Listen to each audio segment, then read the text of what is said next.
Hello everyone, আমি Annie আর welcome করছি anise diary ফ্র্যাঙ্কলিতে।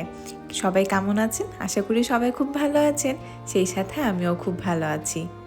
বিগত কয়েকদিন ধরে এদিকের ওয়েদারটা খুব সুন্দর, খুব বেশি রোদও ওঠে না আর বৃষ্টিও তেমন একটা দেখা যায় না। তবে আজকে বিকালে খানিকক্ষণ বৃষ্টি হয়েছে, তো সে যাই হোক, ওয়েদারটা দেখি অনেক ভালো হয়ে গেল মনটা। আর যেদিন প্রচণ্ড রোদ উঠে সেদিনই মনটা খারাপ হয়ে যায়, মনে হয় যে আজকেই লাগবে প্রচণ্ড গরম।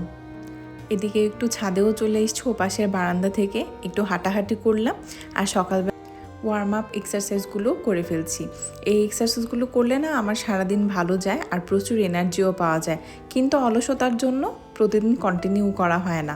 হঠাৎ করে মনে হয় যে আজকে করব, তো সেদিন বসে পড়ি, এই হচ্ছে ব্যাপার। কিন্তু করতে শুরু করলে না আসলেই খুব ভালো লাগে।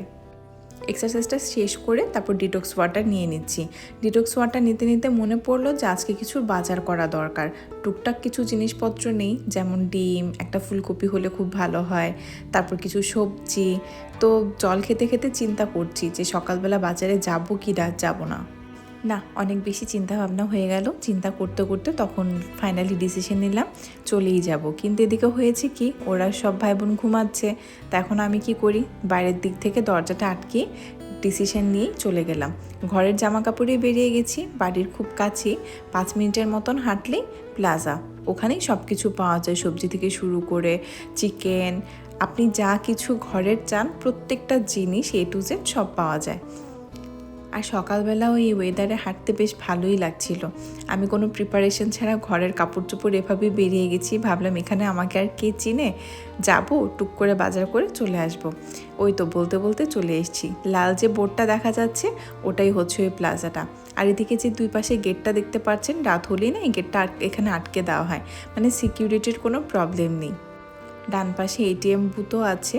চলুন, বলতে বলতে প্লাজায় চলে এসেছি। আর এখানে আমি যতবারই এসেছি এ পর্যন্ত 4 থেকে 5 দিন, যতদিনই হোক, কোন দিকে কী আছে এখনও পর্যন্ত হদিশ করে উঠতে পারি না। এই যে হাঁটতে হাঁটতে আমি এখন ভুল জায়গার দিকে চলে যাচ্ছি, যেয়ে দেখি যাব বাবা, এটা তো শেষ রাস্তা, আর কিছু নেই। তারপর ঘুরে আবার আরেক পাশ দিয়ে আসলাম। এখন এদিক দিয়ে হাঁটা শুরু করেছি, দেখি বাজারটা পাই কি না।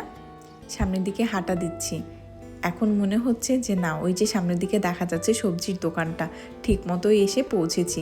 আর যে গেটটা দিয়ে বের হয়েছি সেই গেটটা সবসময় আমি মনে রাখি, যেন বাড়িতে পৌঁছানোর সময় কোনো অসুবিধা না হয়। কারণ এই মলটা অনেক বেশি বড়, তো কখন কিভাবে হারিয়ে যায় তা বোঝার কোনো উপায় নেই।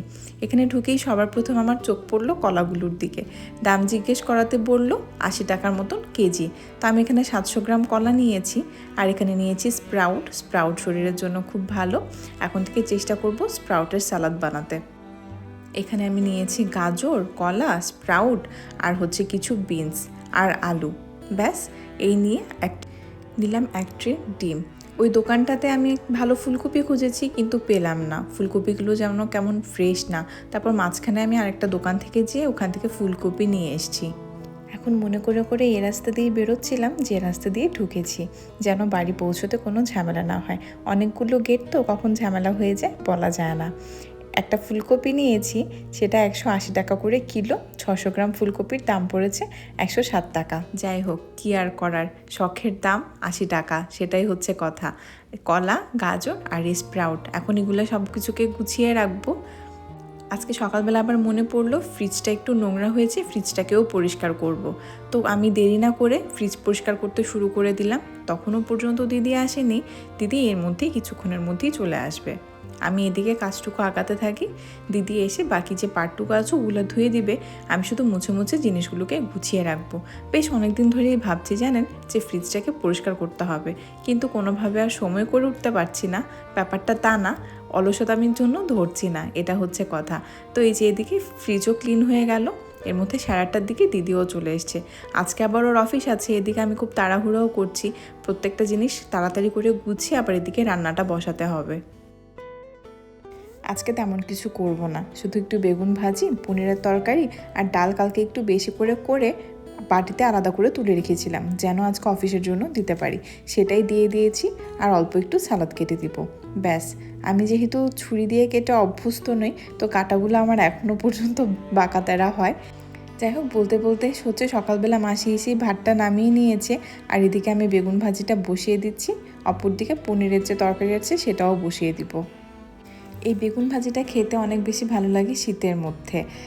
আমার তো বেশি ভালো লাগে সরিষার তেল, কাঁচা লঙ্কা আর নুন দিয়ে, কিন্তু আমার শাশুড়ি মাকে দেখি মা ঘি দিয়ে খেতে বেশি পছন্দ করে। তা আমার খুব সরিষার তেল দিয়ে খুব ভালো লাগে, আর আমার মাকে দেখি মাও সরিষার তেল দিয়ে খুব ভালোবাসে। কিন্তু এই বেগুন ভাজিটা করে ম্যাক্সিমাম টাইম যখন অনেক বেশি শীত পড়ে, তখন গরম গরম বেগুন ভাজি সরিষার তেল কাঁচা লঙ্কা দিয়ে মেখে, উফ যা দারুণ লাগে না, কি বলবো। বলতে বলতে আমার জিভে জল চলে এসছে। আর এদিকে হচ্ছে আমি স্যালাডের প্রিপারেশনটা করে নিচ্ছি। বেগুন ভাজি আমার হয়ে গেছে। আর এদিকে পনিরের তরকারিটাও বসিয়ে দিয়েছি। পনিরগুলো ভেজে তুলে বাদ সবজিটা এখানে বসিয়ে দিব। এই পনির রান্নার রেসিপিটাও আমার এই পেজেই আসবে, দেখতে অবশ্যই চোখ রাখবেন। আর কেমন হয়েছে বা কেমন লেগেছে আমাকে অবশ্যই জানাবেন। এটা একেবারে নিরামিষভাবে করা, ব্যাস চটপট রান্না শেষ। আর সকালবেলা যখন ওর জন্য রান্না বসাই, তখন আমাদের সবার জন্য রান্নাটা একেবারেই শেষ করিনি, কারণ কবার আর চুলার মধ্যে আসবো, যা হয় সব একবারই হয়ে যায়। এ হচ্ছে এখন এখানকার অবস্থা। প্রত্যেকটা জিনিস এখন গুছাতে হবে। আর এই পাশটা এরকম ছড়িয়ে ছিটিয়ে আছে। ওকে অফিসে বিদায় দিয়ে বাদবাকি যে কাজগুলো আছে এগুলো আমি সব আস্তে আস্তে করে সেরে নেব। ওদিকের কাজগুলো একটু গুছিয়ে এসে আমি এখানে বিছানাটা পরিষ্কার করতে লাগলাম। আর এই যে সোফার দিকটা এরকম অবস্থা হয়ে আছে, এ কটা সব কিছু পরিষ্কার করে নিব। ওদিকে কয়েকদিন ধরে ধোয়া টি শার্টগুলোও পরে রয়েছে, আয়রন করছি না। তো ভাবলাম যে কয়েকটা বেশি করে জমুক, তারপর একে একে করে একটা করে সব কিছু আয়রন করে দিব।